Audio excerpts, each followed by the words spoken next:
Hello, welcome everyone, and welcome to Civil Staff Teaching Exam and warm welcome to today's session. I'm Akansha ma'am और यहाँ पर हमारा session है about CSIR net chemical science foundation series में हम आज लेकर आए हैं आपके लिए topic that is benzene, नाइट्रीन and carbene. जो इंटरमीडिएट हम एक क्लास में पहले कर चुके हैं और जो बचे हुए इंटरमीडिएट्स हैं उनकी स्टेबिलिटी है, उनके रिएक्शंस हैं और जो नेट में पूछे गए क्वेश्चन है प्रीवियस ईयर वो सब हम यहाँ पे डिस्कस करने वाले हैं। ठीक है, so I hope that I am clearly audible and visible to you. Correct, so let's start our session. But before that मैं आपको बताना चाहूँगी एक अनाउंसमेंट दैट इज कि 20 जुलाई से हमारा CSIR नेट का बैच स्टार्ट हो रहा है। आप इनरोल कर सकते हैं, रजिस्टर कर सकते हैं, डिस्क्रिप्शन में दिए हुए लिंक पे वहाँ पे नंबर दिया हुआ है, वहाँ से आप इनरोल कर सकते हैं, रजिस्टर कर सकते हैं। ओके, सो जो हमारी क्लास है ये है कि आपको सिविल स्टैप लेके आया है। ये सारी जो सीरीज फाउंडेशन क्लासेस है यहाँ पे हम डिस्कस करते थे concepts behind all our topics. ठीक है, जो हमारे टॉपिक्स हैं CSIR नेट केमिकल साइंस में उनके जो फंडामेंटल कंसेप्ट्स होते हैं which are required to complete the syllabus, तो वो हम यहाँ पे छोटे छोटे टॉपिक्स हम यहाँ पे डिस्कस करते हैं। ठीक है, और अगर आपने अभी तक हमारे चैनल को सब्सक्राइब नहीं किया है तो do subscribe our channel and share this class and also like this session. ठीक है, इस टाइप के और सेशन और क्लासेस को देखने के लिए आपको करना पड़ेगा लाइक, शेयर और सब्सक्राइब। ठीक है, चलिए अब हमारे स्टार्ट करते हैं हमारा टॉपिक दैट इज स्टेबिलिटी। और स्टेबिलिटी से पहले मैं आपसे पूछने वाली हूँ होमवर्क क्वेश्चन। पहले हम डिस्कस करते हैं homework question.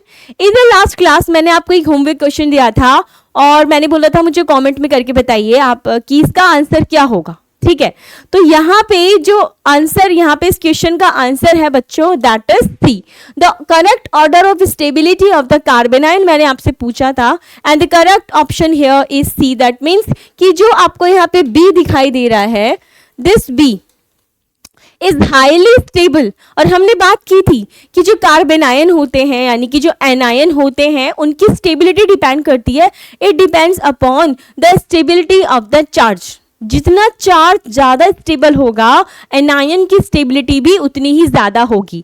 And we have already discussed all the factors which decide the stability of the carbanion, right? So I have already discussed everything, so I believe कि आपने वो सब पढ़ा है, रिवाइज किया है, because उसके आगे हम यहाँ पे कंटिन्यू कर रहे हैं।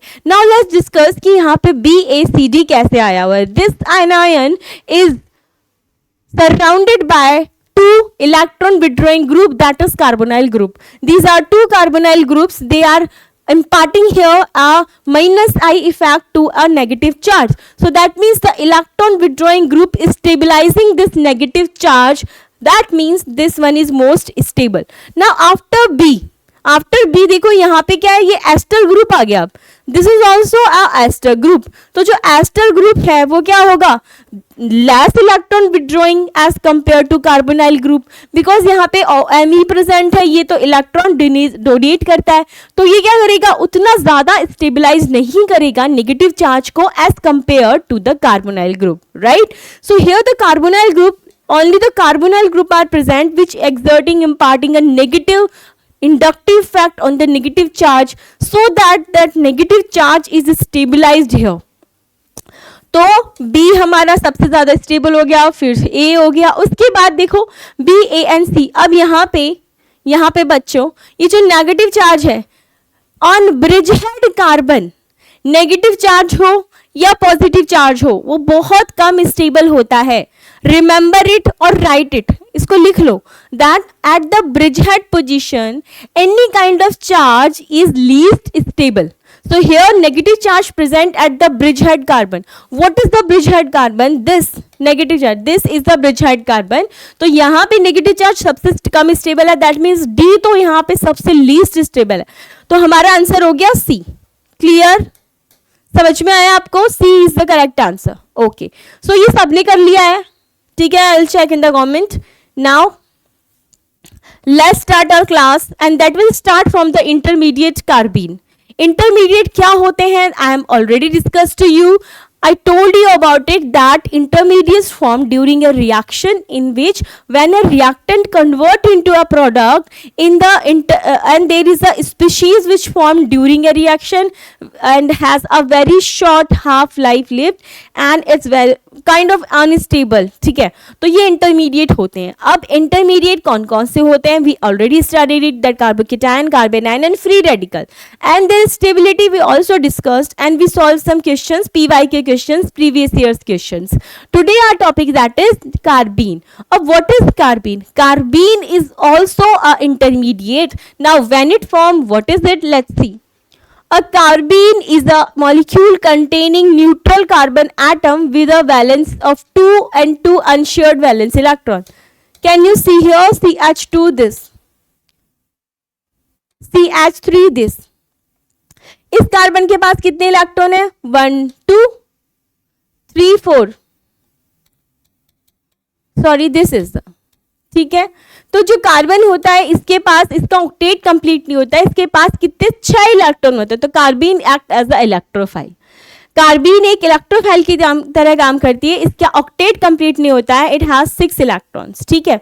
अब यहाँ पे जो 6 इलेक्ट्रॉन्स है, carbenes are uncharged electron deficient molecular species. इस पे कोई चार्ज नहीं है, ओनली लोन पेयर प्रेजेंट है. Contain a divalent carbon atom surrounded by sextet of electron and 2 substituent. Most carbene are very short-lived although persistent to the carbene. देखो क्या बोला इसने भैया, बहुत सिंपल है.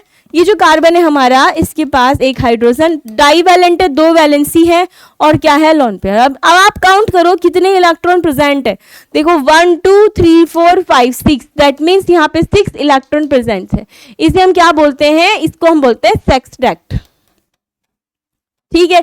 इसका मतलब यहाँ पे इसका ऑक्टेट कंप्लीटली है, that's why it act as a electrophile. Clear? Clear everyone? चलिए नाउ कैरेक्टरिस्टिक्स ऑफ कार्बीन देख लेते हैं. कार्बीन के कैरेक्टरिस्टिक्स क्या हैं? इट हैज 6 इलेक्ट्रॉन्स, हमने देख लिया. न्यूट्रल स्पीशीज होती है, इनकम्प्लीट ऑक्टेट होता है, इलेक्ट्रॉन डेफिशिएंट स्पीशीज होती है, इलेक्ट्रोफाइल होती है, हाईली अनस्टेबल होती है, वेरी शॉर्ट लिव्ड होती है. हाईली अनस्टेबल इसलिए होती है क्योंकि कोई भी स्पीशीज अगर उस पर ज्यादा चार्ज प्रेजेंट है तो वो अनस्टेबल ही होगा. और हो सकता है कि उस पर वो ज्यादा चार्ज, वो पॉजिटिव यानी कि कैटायन भी हो सकता है, एनायन भी हो सकता है, वो पॉजिटिव चार्ज भी हो सकता है, वो नेगेटिव चार्ज भी हो सकता है. तो कोई भी ऐसी जो चार्ज स्पीशीज होती है और वो अनस्टेबल होती है, और अगर वो चार्ज नहीं है, न्यूट्रल है, yet they don't have any, मतलब उनका जो ऑक्टेट होता है वो इनकम्प्लीट होता है. तो इनकम्प्लीट ऑक्टेट का मतलब भी क्या हो जाता है? अनस्टेबिलिटी आ गई है. तो वो चाहेगा उसका ऑक्टेट कंप्लीट हो जाए. जितने भी सेकंड पीरियड एलिमेंट्स होते हैं बच्चों, आप जानते हो सेकंड पीरियड एलिमेंट कौन कौन से होते हैं, वो सभी अपना एक टेंडेंसी होती है, Lewis octet rule, you know this, कि उनकी टेंडेंसी होती है they want to complete 8 electron in the outermost shell, right? We call it octet. You know this, right? तो इसका मतलब है they don't have octet complete, so that's why they are what? They are highly unstable. और short lived का मतलब है reaction में बना, फटाफट प्रोडक्ट में चेंज हो गया. ठीक है. Now stability of carbene. If we talk about the stability of carbene, so of course carbene क्या है? कार्बीन जो है हमारी इलेक्ट्रोफाइल है. तो इलेक्ट्रोफाइल को जो जो चीजें स्टेबिलाईज करती हैं वो सारी चीजें क्या करेंगी? कार्बीन को भी स्टेबिलाईज करेंगी. और कार्बीन 2 टाइप की होती है बच्चों, triplet carbene and singlet carbene. कौन कौन सी होती है? Triplet carbene and singlet carbene. Sorry, देखो ट्रिपलेट कार्बन क्या होती है? तो ट्रिपलेट कार्बन होती है जिसके अंदर जो हमारा ये कार्बन है, इस पे जो लोन पेयर प्रेजेंट है वो दोनों के दोनों क्या होंगे? एक ही डायरेक्शन में होंगे, है ना? दोनों जब सेम डायरेक्शन में इलेक्ट्रॉन प्रेजेंट है तो हम बोलते हैं ट्रिपलेट कार्बन. सिंगलेट कार्बन क्या होती है बच्चों? जब वो आपस में ऑपोजिट स्पिन में प्रेजेंट हो. If they are present in the same spin we call it triplet, and if they are present in the opposite spin we call it singlet. तो जनरली देखा जाए तो singlet carbon is more stable than the triplet. ठीक है. तो stability का इस पे कोई क्वेश्चन नहीं आता है. इसमें जनरली आपको पता होना चाहिए कार्बन बनी है, रिएक्शन में यूज हुई है. ठीक है. Now the benzene intermediate. अब बेंजाइन इंटरमीडिएट क्या होता है बच्चों? बेंजाइन इंटरमीडिएट होता है जब आप एक रिएक्शन करवा रहे हो and during a reaction there is a formation of a species intermediate, we call it a benzyne. Benzene में अगर एक ट्रिपल बॉन्ड प्रेजेंट हो जाए अलोंग विद 2 डबल बॉन्ड तो उसे हम क्या बोलते हैं? बेंजाइन। ठीक है। Any aryl halide undergo substitution through benzene mechanism when treated with very strong base. ठीक है, जो हम जानते हैं, हम क्या जानते हैं? तो बोलोगे ma'am that we know this, if any kind of aryl halide is present तो it undergoes nucleophilic substitution reaction, but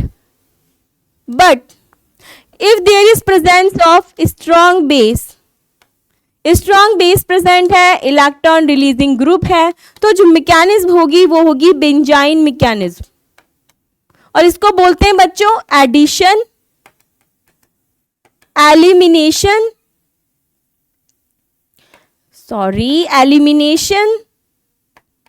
addition reaction.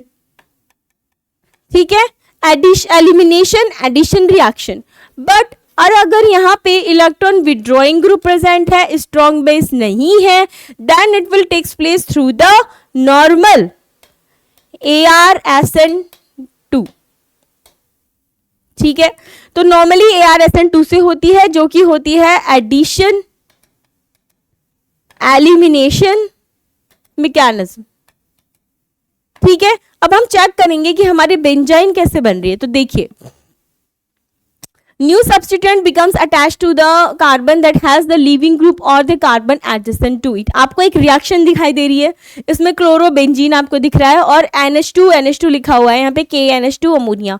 This is the strong base potassium amide, potassium means KNH2, और हमें यहाँ पे क्या मिल रहा है? Aniline. Aniline हमें एमिनोबेंजीन मिल रही है, एनिलीन मिल रही है। अब ये जो बनी है, इसके बीच में बनने में रिएक्टेंट और प्रोडक्ट के there is a formation of a intermediate, we call it benzyne. ठीक है, अब देखो कैसे बनता है, यहाँ पे मैकेनिज्म हम एक बार चेक कर लेते हैं कि बनता कैसे। ठीक है, so this is the mechanism here, let's see.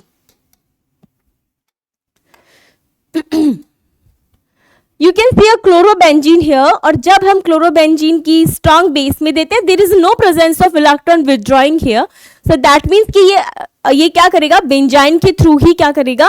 Reaction करेगा। अब देखो, सबसे पहले क्या होता है? स्ट्रॉन्ग बेस अल्फा हाइड्रोजन पे अटैक करता है। जो भी हमारा हैलोजन प्रेजेंट है बेंजीन पे, ग्रुप पे, उसके पास वाली जो कार्बन होता है, एडजेसेंट कार्बन होता है, उसे हम क्या बोलते हैं? Alpha hydrogen, alpha carbon and alpha hydrogen. तो वो क्या करता है? इसके पास वाली, अल्फा बोलते हैं, ऑर्थो भी बोलते हैं, उस हाइड्रोजन पे अटैक करता है। तो उस हाइड्रोजन पे अटैक करेगा तो एलिमिनेशन होगा, -HCl बाहर निकलेगा, ये यहां से यहां, ये यहां से बाहर, and we will be getting benzyne. You can see here, this we call benzyne. ये sp हाइब्रिड ऑर्बिटल होता है। यहाँ पे बनने वाला sp हाइब्रिड ऑर्बिटल जो यहाँ पे बॉन्डिंग हुई है, ये किसके बीच में होती है? sp2 हाइब्रिड ऑर्बिटल के बीच में होती है। ठीक है, जो बेंजाइन बना है वो क्या है? बहुत ज्यादा अनस्टेबल है, बिकॉज एक साइक्लिक कंपाउंड के अंदर sp2 हाइब्रिडाइजेशन ही क्या हो जाता है? थोड़ी अनस्टेबिलिटी ले जाता है, एंगल स्ट्रेन आ जाते हैं। But we are talking about sp का मतलब जानते हैं आप? sp हाइब्रिड ऑर्बिटल जब बन जाएंगे तो कितना ज्यादा उसके अंदर एंगुलर स्ट्रेन आएगा, that causes the reactivity of the benzene. इससे क्या होगा कि बेंजाइन की रिएक्टिविटी बढ़ जाएगी। जैसे ये बेंजाइन बनती है, आफ्टर दैट ये क्या करती है? Addition of nucleophile.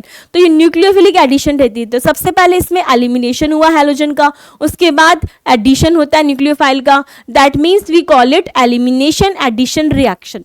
ठीक है, सो हियर देखो KNH2, अब अमोनिया आपको दिखाई दे रहा है, अमोनिया यहाँ पे टूटेगा NH2 माइनस और H प्लस में।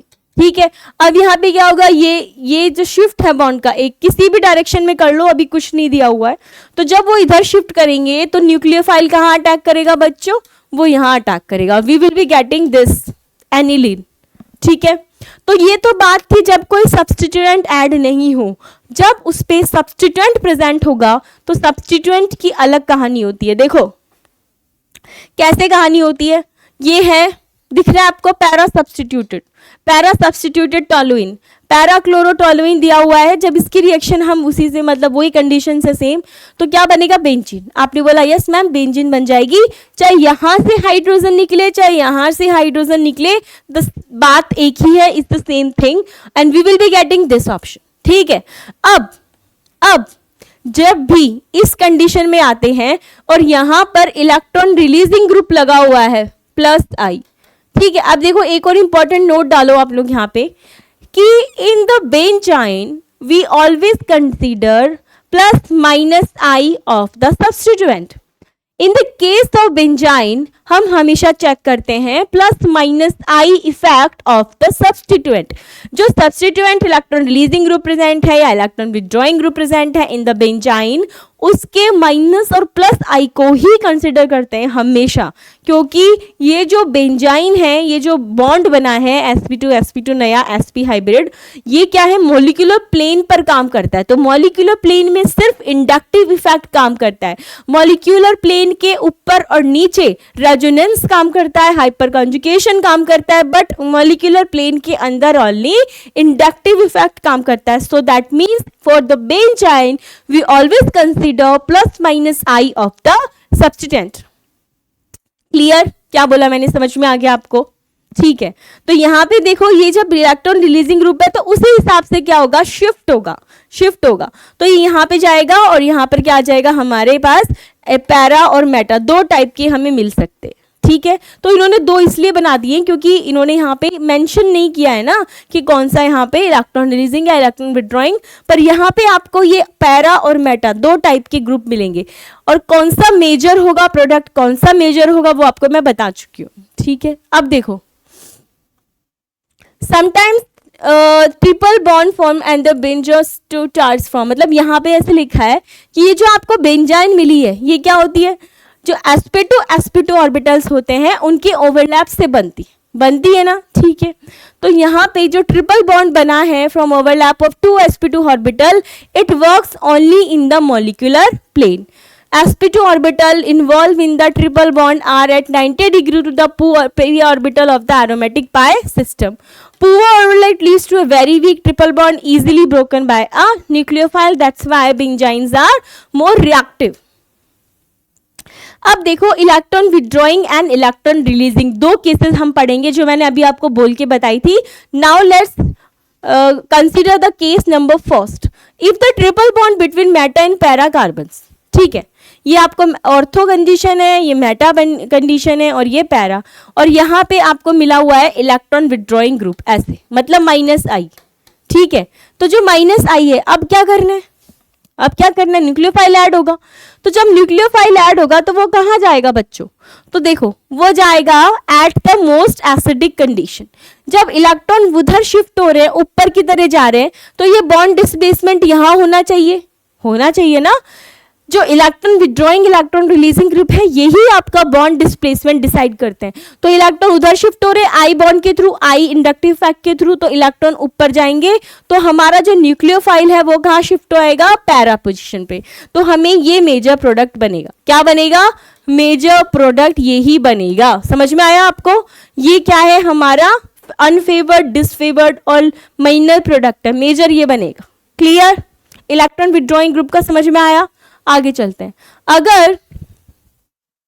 अगर हमें जो ट्रिपल बॉन्ड बेंजीन है वो ऑर्थो और मेटा के बीच में बनी हुई है और स्टिल हमारे पास माइनस आई ग्रुप प्रेजेंट है, अब मुझे बताओ जो शिफ्ट होगा पाई बॉन्ड का वो कहाँ होगा, ये ऊपर जा रहा है, ये यहाँ शिफ्ट होगा तो मेटा पे क्या बन जाएगा, न्यूक्लियोफाइल। दैट मीन्स हमारा जो मेजर प्रोडक्ट हो जाएगा वो मेटा प्रोडक्ट हो जाएगा। क्लियर? ठीक है, ये हमारा क्या हो जाएगा, डिसफेवर्ड। तो it's all depends upon the displacement of the triple bond and that will be decided by the minus और plus I of the substituent. ठीक है, चलिए नाउ इसी तरीके से इलेक्ट्रॉन रिलीजिंग वाला भी मैं आपको बता देती हूँ। देखो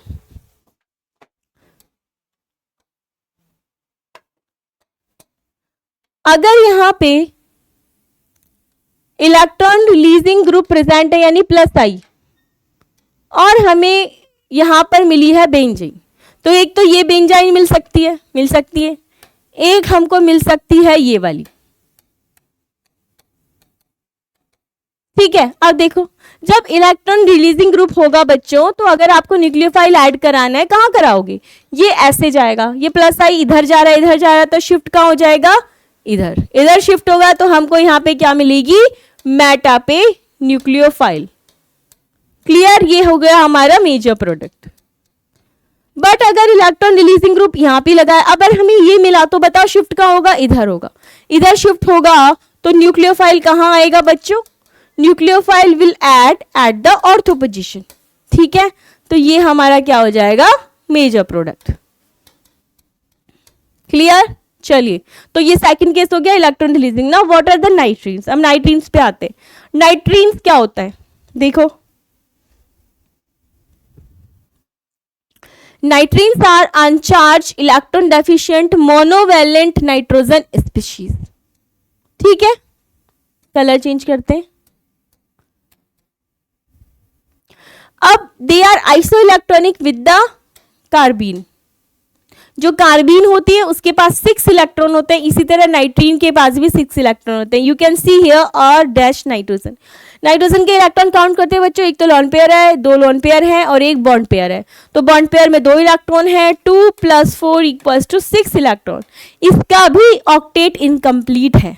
ठीक है, these are neutral reaction intermediates where the central nitrogen is electron deficient and has a sextet of the electrons। ठीक है, तो मतलब कहानी तो सेम है कार्बीन जैसी, है ना, सेम।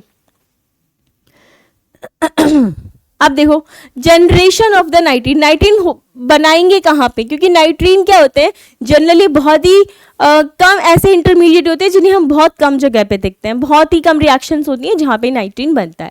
कहाँ बनता है नाइट्रीन बताइए, और रिएक्शन जिसमें मुझे कमेंट सेक्शन में आप बताइए कि नाइट्रीन का फॉर्मेशन कौन सी रिएक्शन के दौरान होता है। There is a very famous reaction in which nitrene formation occurs, you have to tell me in the comment section वो रिएक्शन का नाम क्या है। ठीक है, आई विल चेक। ओके, चलिए अब देखते हैं। Like carbenes, these are also generated by protolytic thermal और base catalyzed alpha elimination reactions। ठीक है, जितनी भी अल्फा एलिमिनेशन रिएक्शंस होती हैं, है ना, देखो अल्फा एलिमिनेशन का मतलब होता है एक ही एटम से 2 मॉलिक्यूल का रिएक्शन एलिमिनेशन। ठीक है, 1-1 एलिमिनेशन भी बोलते हैं इसको। तो जो अल्फा एलिमिनेशन होता है वहां पर हमें नाइट्रीन देखने को मिलती है, कार्बीन में भी ऐसा ही होता है। मैं आपको भी बताऊंगी एग्जाम्पल से। ठीक है, तो पहले हम ये देख लेते हैं। Acyl azide is return here, this is acyl azide, can you see here RON3। ठीक है, RCON3, इसे हम बोलते हैं एसाइल एजाइड। अब इस एसाइल एजाइड से नाइट्रीन कैसे बनेगी बच्चों, कैसे बनेगी, देखो जब आप N3 की बात कर रहे हो तो मतलब 3 नाइट्रोजन आ गए वहां पे, आगे ना 3 नाइट्रोजन, 1 2 3, तो इस पे माइनस है क्योंकि इसके 2 ही बॉन्ड बना रखे हैं, एक्स्ट्रा इलेक्ट्रॉन प्रेजेंट है। इस पे प्लस है, इसने 4 बॉन्ड बना लिए, नाइट्रोजन वैलेंसी इज 3, मैक्सिमम ये 4 बना सकता है, इससे ज्यादा नहीं। तो यहाँ पे हो गया 1 2 3 4, अब यहाँ पे 3। ठीक है, इसकी कोई चार्ज नहीं है। अब जब यहाँ पे हम थर्मल कंडीशन देंगे या हीटिंग कंडीशन देंगे या बेस लेकर आएंगे तो क्या होगा, यहाँ पर रिएक्टिविटी बढ़ेगी। कैसे बढ़ेगी, इसने इससे इलेक्ट्रॉन लिए, ठीक है, इस पे पॉजिटिव चार्ज था, इसने इसको यहाँ पे दिए और ये एक इलेक्ट्रॉन इसको दे के बाहर निकलता है, तो बाहर निकलेगा तो यहाँ पे क्या बचेगा, एन डबल बॉन्ड दिस, मतलब एन पे एक लॉन पेयर बचेगा और इसे हम क्या बोलते हैं नाइट्रीन, और N2 यहाँ से बाहर निकल जाएगी। ठीक है, क्या हो जाएगा, बाहर निकल जाएगी। तो इसी तरीके से क्या होता है, नाइट्रीन का निर्माण होता है, that is also alkyl azide, alkyl nitrile. ठीक है, समझ में आया। चलिए तो देखो आप लोगों ने वो एक रिएक्शन पढ़ी है, उसका नाम मैं नहीं बताऊंगी, आप लोगों को कमेंट में बताना है कि किस रिएक्शन में बनता है। आप देखिए एन ब्रोमो एमाइड यहाँ लिखा है ना, जब भी एन ब्रोमो अमाइड को बेसिक कंडीशन मिलती है तो वो किस में कन्वर्ट हो जाता है, नाइट्रीन में। तो यहाँ पे नाइट्रीन फॉर्मेशन हो रहा है by the reduction of nitro compound with trialkyl phosphine. जो ट्राइअल्काइल फॉस्फाइड होता है उसकी रिएक्शन जब हम नाइट्रो कंपाउंड से कराते हैं तो भी हमें नाइट्रीन फॉर्मेशन मिलता है, ठीक है। तो दीज आर द रिएक्शन। अब देखो नाइट्रीन का रिएक्शन क्या है, नाइट्रीन कहाँ पे किस टाइप से रिएक्शन करती है। तो कार्बीन भी और नाइट्रीन भी, इन दोनों की जो रिएक्शन होती है वो होती है इंसर्शन रिएक्शंस। मतलब ये डबल बॉन्ड के साथ में इंसर्ट होके एक इपॉक्साइड रिंग बनाएंगी या 3 मेंबर्ड 4 मेंबर्ड या साइक्लिक रिंग का निर्माण करती है। जैसे देखो जो नाइट्रीन है पहले से देखते हैं, फिर कार्बीन देखेंगे। जैसे कि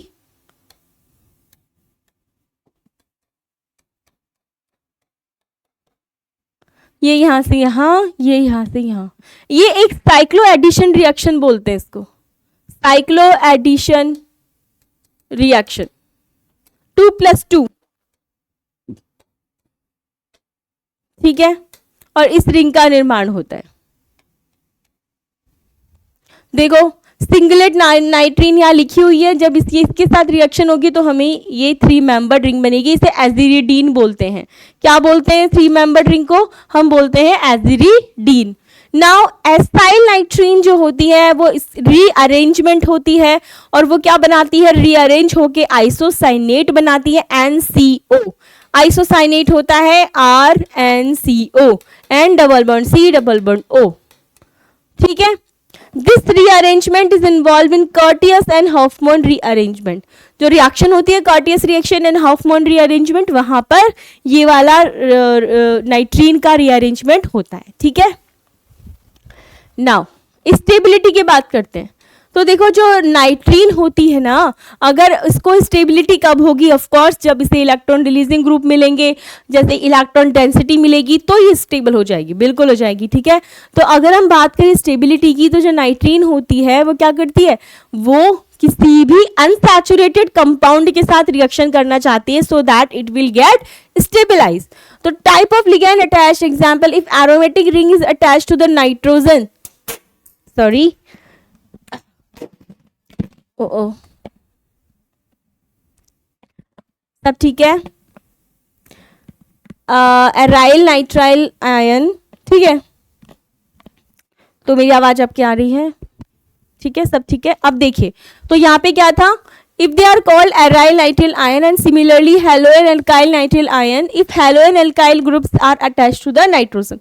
मतलब नाइट्रोजन पे जब अटैच हो जाएंगे अल्काइल ग्रुप या एराइल ग्रुप या हेलोनियम आयन, तो वहां पे उसकी स्टेबिलिटी क्या हो जाती है, बढ़ जाती है, ठीक है। तो इस तरीके की स्टेबिलिटी, इस तरीके की जो रेजोनेंस है वो दिखाई देता है। नाउ अब मैं आपको बताती हूँ कि कार्बीन की, हमने उसकी बात नहीं की, कार्बीन की रिएक्शन। तो जो कार्बीन होता है बच्चों,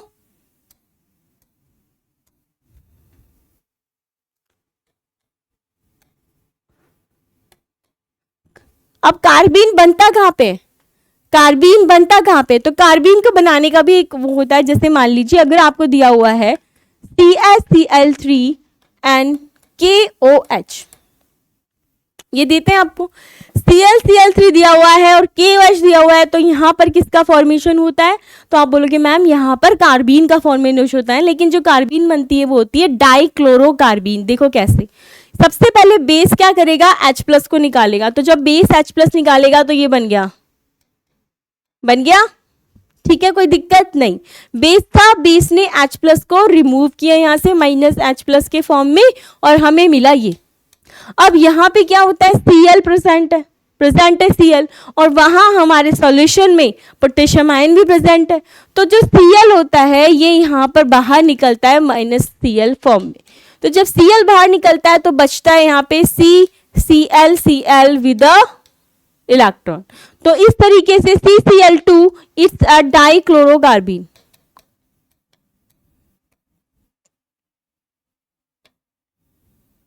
ठीक है, ये क्या है, डाइक्लोरोकार्बीन, and this is that's how carbene formed.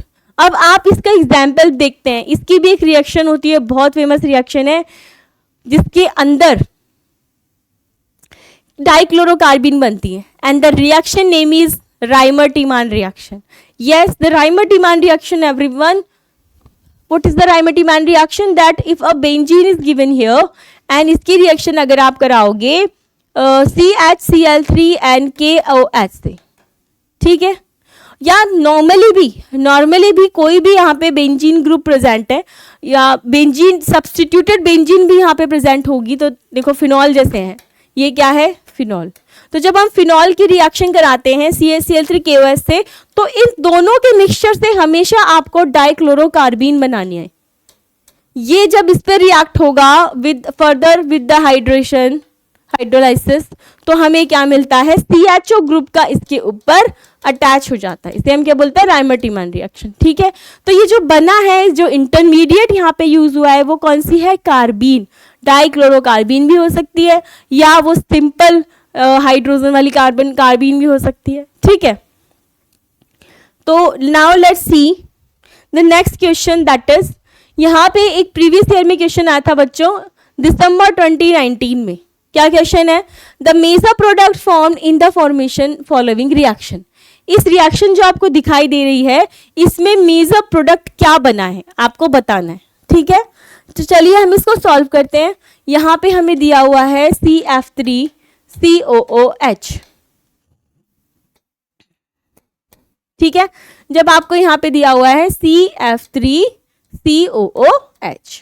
ठीक है, अब ये जो है यहाँ पर जो कंडीशन दी गई है हमको, इसके साथ हमें बेसिक कंडीशन भी दी गई है। एसिडिक है, इसमें थोड़ा सा हमको यहाँ पे ये दिया, ये CF3COH तो एसिडिक हो गया ना एसिडिक। अब जब ये यहाँ पे रिएक्ट करेगा तो इन चारों में से कौन सी यहाँ पे मतलब हमको मिलेगी, तो वो हमें बताना है। कैसे बताएंगे बताओ।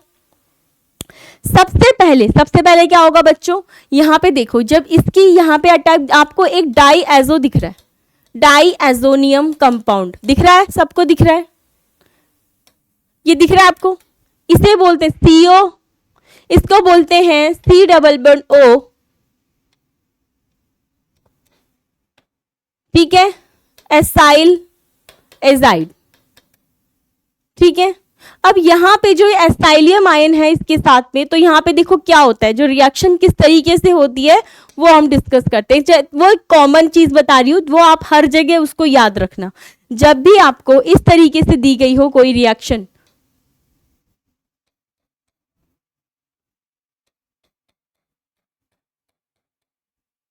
और आपको हीटिंग दे दे या थर्मल दे दे या थोड़ा सा बेसिक कंडीशन दे दे, तो क्या होता है, ये N2 का रिमूवल होता है। और जो ये N2 रिमूव होती है वो कैसे होती है बच्चों, यहाँ पे पॉजिटिव चार्ज है, यहाँ पे नेगेटिव चार्ज है, ये यहाँ से यहाँ, और जब ये यहाँ से बाहर निकलेगा लेके इलेक्ट्रॉन, तो यहाँ पे क्या बचेगा, ये है कार्बीन। कार्बीन फॉर्मेशन होता है, और कार्बीन जब एक कीटो ग्रुप के पास प्रेजेंट होती है, इसको हम बोलते हैं कीटो कार्बीन। क्या बोलते हैं, कीटो कार्बीन और acyl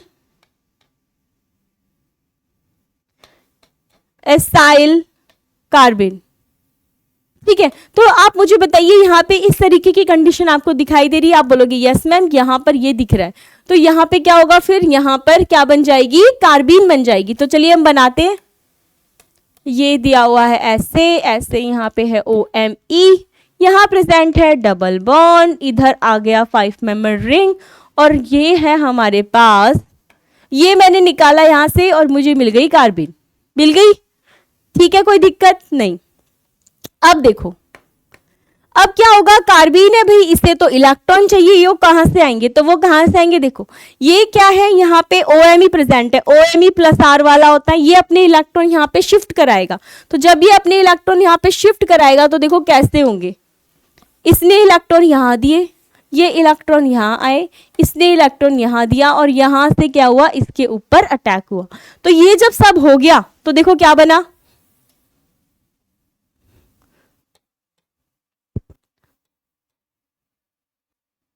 double bond OMe plus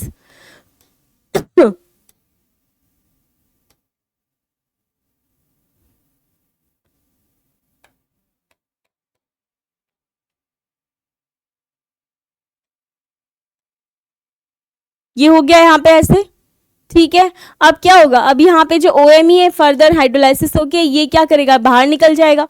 तो एमी, ये जो एमी है अपने बॉन्ड के इलेक्ट्रॉन ऑक्सीजन को देके बाहर निकलेगा माइनस मिथाइल, और यहाँ पे हमें मिलेगा ये वाला group, that is double bond oxygen, this and this,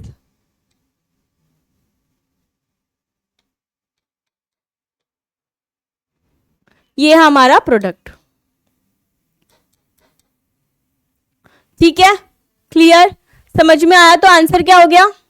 what is the correct answer here? Option number C. Option number C everyone is the correct answer. Option number C. ठीक है, clear, समझ में आया सबको? इसको मैं यहां से मिटा देती हूं ताकि आप लोग सॉल्व कर लीजिए। ओके, सो ये था हमारा इंटरमीडिएट वाला टॉपिक और ये है आप लोगों का होमवर्क। अब आप लोगों को घर से क्या करके लाना है, ये क्वेश्चन देखिए क्या लिखा हुआ है। आप लोगों को बताना है कि जब आप रिएक्शन करवाओगे इसकी ब्रोमीन डाइब्रोमो 1,2 डाइब्रोमो यहाँ पे आपको दी गई है, 1,2 डाइब्रोमो दिया हुआ है टर्शरी ब्यूटॉक्साइड की प्रेजेंस में। ये क्या है बेटा? Tertiary butoxide is the base. ये मैं आपको बता देती हूँ, ये क्या है? बेस। तो जब भी आप बेस लोगे, 1,2 डाइब्रोमो दिया हुआ है, तो क्या रिएक्शन होगी, क्या उसके अंदर इंटरमीडिएट बनेगा और उसका प्रोडक्ट क्या होगा। तो आपको प्रोडक्ट के साथ साथ यहाँ पे इंटरमीडिएट का नाम भी लिखना है। ठीक है, कॉमन सेक्शन में आपको ये सॉल्व करना है और वहाँ पे इंटरमीडिएट में आपको वहाँ पे क्या लिखना है, इसका इंटरमीडिएट क्या बनेगा। ठीक है, बहुत जरूरी है कि आप ये बात लिखिए, है ना, क्योंकि इससे मुझे पता चलेगा कि आपके कंसेप्ट क्लियर हुए हैं या नहीं है। तो homework question everyone, you have to do it and please write the answer in the comment section, I will check it out. ठीक है, then in the further class we will discuss first the homework question, after that we will proceed with our normal class. Okay, चलिए, तो यहाँ पे मुझे आपसे एक छोटे से जो कंसेप्ट हैं वो भी यहाँ पे मुझे आपसे डिस्कस करने हैं। द कंसेप्ट इज अबाउट, हमने बात कर ली थी कि इंटरमीडिएट क्या होते हैं और इंटरमीडिएट्स। ठीक है, तो इसी से रिलेटेड एक टॉपिक जो बच जाता है, जो यहाँ पे जिसमें हमें प्रॉब्लम आती है समझने में, है ना, वो क्वेश्चन, वो टॉपिक यहाँ पे क्या होता है कि रिएक्शन मैकेनिज्म। ठीक है, और यहाँ पे जब रिएक्शन मैकेनिज्म की मैं बात करती हूँ तो मैं आपको एक जर्नल आइडिया दे देती हूँ कि सबसे पहले टाइप ऑफ रिएक्शन क्या है। ठीक है, तो अभी हम डिस्कस कर लेते हैं कि टाइप ऑफ रिएक्शन कौन कौन सी होती है, बिकॉज ऑफ फर्दर हम लोग जो फाउंडेशन क्लास लेके आएंगी वो मैं लेके आने वाली हूँ रिएक्शन मैकेनिज्म पे। ठीक है, तो जो रिएक्शन मैकेनिज्म है वो हम सीखेंगे। तो उससे पहले हमें ये पता होना चाहिए कि टाइप ऑफ रिएक्शन कौन कौन से टाइप ऑफ रिएक्शन प्रेजेंट होती है। तो ये क्या जनरल बेसिक आइडिया मैं आपको यहाँ पे दे रही हूँ, आपको पता भी है और हम फिर से रिवाइज कर लेते हैं। दैट टाइप ऑफ रिएक्शन में अगर मैं बात करूँ तो होती है, सबसे पहले कोई भी ले लो, एडिशन रिएक्शन। क्या होती है? Addition reaction. एक होती है बच्चों सब्स्टिट्यूशन रिएक्शन, होती है सब्स्टिट्यूशन रिएक्शन, और एक होती है एलिमिनेशन रिएक्शन, होती है ना। ठीक है, अब देखो एडिशन रिएक्शन कौन कौन सी होती है। तो एडिशन की अगर मैं बात करती हूँ तो एडिशन भी फर्दर क्लासिफाइड होती है, उनसे सब टॉपिक्स सब उनको हम क्लासिफाइड करते हैं। That is electrophilic addition and nucleophilic addition. ठीक है, ई प्लस का मतलब है इलेक्ट्रोफिलिक एंड NU माइनस का मतलब है न्यूक्लियोफिलिक। ये क्या है? एडिशन। ठीक है, एक इलेक्ट्रोफिलिक एडिशन हो गया, एक न्यूक्लियोफिलिक एडिशन हो गया। ठीक है, ये तो जनरल एक आइडिया है। सब्स्टिट्यूशन रिएक्शन, सब्स्टिट्यूशन रिएक्शन कौन सी होती है बच्चों? सब्स्टिट्यूशन रिएक्शन होती है, एक तो होती है न्यूक्लियोफिलिक सब्स्टिट्यूशन रिएक्शन, एक होती है इलेक्ट्रोफिलिक सब्स्टिट्यूशन रिएक्शन, एक होती है फ्री रेडिकल सब्स्टिट्यूशन रिएक्शन। तीन हो गई इसके अंदर। अब आ जाओ एलिमिनेशन पे। एलिमिनेशन कितने टाइप का होता है? तो एलिमिनेशन की बात करते हैं तो it's divided into alpha elimination, beta elimination and gamma elimination. ठीक है, तो अगर मैं बात करूं एलिमिनेशन की तो it's divided into alpha, beta and gamma. Alpha elimination को 1-1 एलिमिनेशन कहते हैं, अल्फा बीटा को 1-2 कहते हैं, गामा को 1-3, और इसके आगे और भी चलते रहते हैं। लेकिन जो हम पढ़ते हैं हमारे जो एग्जाम में पूछते हैं दैट इज ज्यादा हमसे बीटा वाला पूछते हैं। तो जो बीटा फर्दर एलिमिनेशन डिवाइडेड होता है E1 और E2। ठीक है, एक पायरोलाइटिक एलिमिनेशन भी होता है, कोप एलिमिनेशन भी होता है, बहुत सारे एलिमिनेशन के फर्दर टाइप्स है। तो ये जो बेसिक चार्ट है यहाँ पे आप इसको उतार लीजिए, क्योंकि ये एक आपको आइडिया दे रहा है टाइप ऑफ रिएक्शंस का। ठीक है, पॉज कर रहा है, इसको उतारना है। चलो इससे आगे चलते हैं। अब हम एक पर्टिकुलर वन रिएक्शन लेंगे, उसके बारे में जर्नल आइडिया हम डिस्कस करते हैं। तो सबसे पहले डालो आप एडिशन रिएक्शन। ठीक है, एडिशन रिएक्शन क्या होती है भाई? देखो, एडिशन रिएक्शन का मतलब है कि कोई हमारे पास एक रिएक्टेंट है और जब हमें प्रोडक्ट बनाना है तो उस रिएक्टेंट में आकर कोई मॉलिक्यूल अगर जुड़ जाता है, ठीक है, मतलब एक दिया हुआ है उसमें एक और जोड़ दो तो क्या हो जाएगा? एडिशन। यही होता है एडिशन। तो मतलब the reaction in which addition of a molecule takes place to the reactant we call it addition reactions. क्या बोलते हैं? Addition reactions. अब एडिशन में हमने कौन सी देखी थी? Electrophilic addition and nucleophilic addition. Let's see, सबसे पहले देखते हैं न्यूक्लियोफिलिक एडिशन रिएक्शंस। ठीक है, तो देखो न्यूक्लियोफिलिक एडिशन रिएक्शन जब आप देखोगे तो ये बहुत ही कॉमन है और आप जानते हो कैसे। न्यूक्लियोफिलिक एडिशन रिएक्शन कौन देता है? The compounds like carbonyl compounds, acid and acid derivatives, benzene, ये सब न्यूक्लियोफिलिक एडिशन देते हैं। कार्बोनाइल मतलब ये हो किसी के पास, या ऐसा हो, या डेरिवेटिव हो, या वो बेंजाइन हो। ये सब क्या देते हैं? न्यूक्लियोफिलिक एडिशन रिएक्शन देते हैं। ठीक है, अब होती क्या है न्यूक्लियोफिलिक एडिशन रिएक्शन? देखो, तो न्यूक्लियोफिलिक एडिशन रिएक्शन में क्या होता है कि कोई भी जो हमारा रिएक्टेंट है उसके पास आके न्यूक्लियोफाइल ऐड होगा। ठीक है, और जो हमारा स्लो स्टेप होता है, आप जानते हो कि slow step is the rate determining step. ठीक है, अब हमें ये कैसे पता चलेगा कि हमारी रिएक्शन किस पे डिपेंड करती है? न्यूक्लियोफाइल पे डिपेंड करती है या रिएक्टेंट पे डिपेंड करती है ना? ये क्या होते हैं? फैक्टर डिटरमाइन करने वाले स्टेप्स। तो आरडीएस स्टेप, रेट डिटरमिनिंग, एक ऐसा स्टेप होता है जो ये बताता है कि आपकी जो पूरी रिएक्शन है this depends upon these factors. ठीक है, तो ये हम एक्सपेरिमेंटल पता करते हैं। हमने एक्सपेरिमेंटल पता कर लिया है सबके लिए, और आपको हम थ्योरी में हमें बस वो पढ़ना होता है। ठीक है, अब यहाँ पे जब हम बात करेंगे न्यूक्लियोफिलिक एडिशन की, तो डिपेंड, तो ये इसके बेसिस पे दो में फर्दर डिवाइड हो जाते हैं, that is SN1 nucleophilic addition. Nucleophilic addition जो होगा, अब देखो कैसे होगा। जब न्यूक्लियोफाइल यहाँ पे, ये क्या होगा, यहाँ पे शिफ्ट होगा, बॉन्ड के जो इलेक्ट्रॉन होते हैं oxygen towards, will shift towards oxygen because oxygen is the more electronegative atom, so it will abstract the electrons towards itself and there is a creating a partial positive charge at the carbon. Now the nucleophile is available in the system that will attack at the positive carbon. So यहाँ पे इसका होगा यहाँ पे attack and we will be getting a structure like this. Further electrophile आएगा और oxygen के ऊपर आके जुड़ जाएगा। ये हो गया हमारा प्रोडक्ट, और इसे हम बोलते हैं न्यूक्लियोफिलिक एडिशन। तो जितनी भी न्यूक्लियोफिलिक एडिशन रिएक्शंस होती हैं बच्चों, उन सब में जो न्यूक्लियोफाइल होता है वो किसी भी इलेक्ट्रॉन डेफिशिएंट साइट पे अटैक करेगा। इलेक्ट्रॉन डेफिशिएंट साइट कौन सी होती है? दिन में की इलेक्ट्रॉन विथड्रॉइंग ग्रुप प्रेजेंट हो। जैसे कार्बोनाइल में देखो एक इलेक्ट्रॉन डेफिशिएंट साइट है, positive carbon is present there, तो यहाँ पर इलेक्ट्रॉन की कमी है, और न्यूक्लियोफाइल को तो यही चाहिए, so that will attack at that carbon. Clear? समझ में आया आप लोगों को? ठीक है, चलिए, तो ये हो गया हमारा न्यूक्लियोफिलिक एडिशन। अब हम देखते हैं what is electrophilic addition. What is electrophilic addition?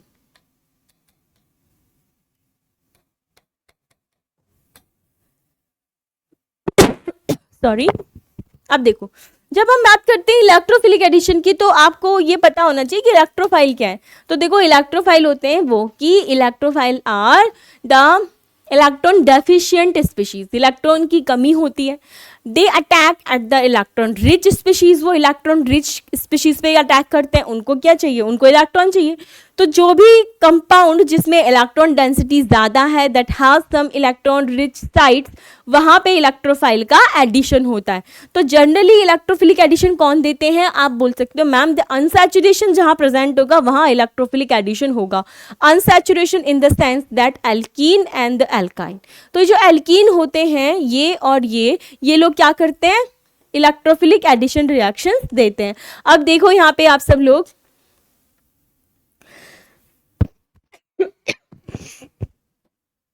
जैसे मैंने लिखा CH3 CH double bond CH2 और मैंने इसकी रिएक्शन कराई HBr से, तो आप बोलोगे मैम यहाँ पे क्या हो रहा है? अब आप देखो यहाँ पर जो H प्लस Br है ये कैसे टूटेगा? H प्लस Br माइनस, और यहाँ पर जो शिफ्ट होगा, इलेक्ट्रॉन डिस्प्लेसमेंट होगा, वो कहाँ होगा? इलेक्ट्रॉन ये इसकी तरफ आ रहे हैं तो ये शिफ्ट होगा यहाँ। तो जहाँ इलेक्ट्रॉन जाएंगे वहाँ कौन जाएगा? वहाँ जाएगा हमारा H प्लस आयन, तो ये यहाँ जुड़ेगा, तो हमें मिलेगा CH3 CH3 ये मिल गया, और यहाँ पे आ गया पॉजिटिव। अब इस पॉजिटिव पे कौन अटैक करेगा बच्चों? Br माइनस, और ये हो गया CH3 CH पे Br और CH3। अब अगर आप लोग इसको थोड़ा सा ध्यान दे रहे हैं इस रिएक्शन पे, तो आपको मुझसे एक क्वेश्चन पूछना चाहिए, आपके दिमाग में डाउट आना चाहिए कि मैम यहाँ तो न्यूक्लियोफाइल भी जुड़ रहा है, तो आप इसे इलेक्ट्रोफिलिक एडिशन क्यों बोल रहे हो? है ना क्वेश्चन। तो बच्चों मैं इसे इलेक्ट्रोफिलिक एडिशन इसलिए बोल रही हूँ because the first reagent that adds to the molecule the name of reaction goes according that. मतलब कि यहाँ पे जो पहला रिएजेंट आके जुड़ेगा रिएक्शन का नाम उसी पे डिसाइड होता है। अब आप मुझे बताओ at the alkene the first reagent यहाँ पे ऐड हुआ वो कौन था? इलेक्ट्रोफाइल H प्लस आयन, इसलिए इस पूरे रिएक्शन को बोलते हैं electrophilic addition reaction. But in the previous reaction सबसे पहले कौन आके यहाँ पे अटैक किया है? बताओ। आप बोलोगे मैम न्यूक्लियोफिलिक आके यहाँ पे अटैक किया है, that means nucleophilic addition reaction.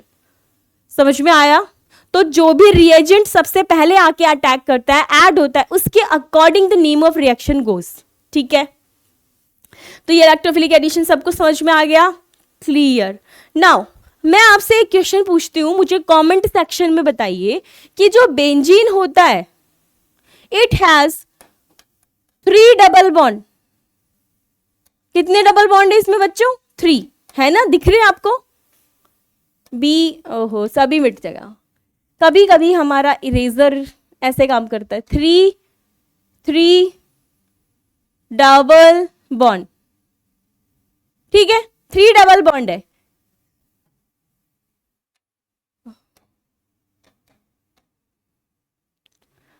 Three double bond है, तो इसे कौन से रिएक्शन देना चाहिए? According to our concept ma'am इसे इलेक्ट्रोफिलिक एडिशन देना चाहिए। बट बेंजीन क्या देती है बच्चों? इट गिव्स, क्या देती है?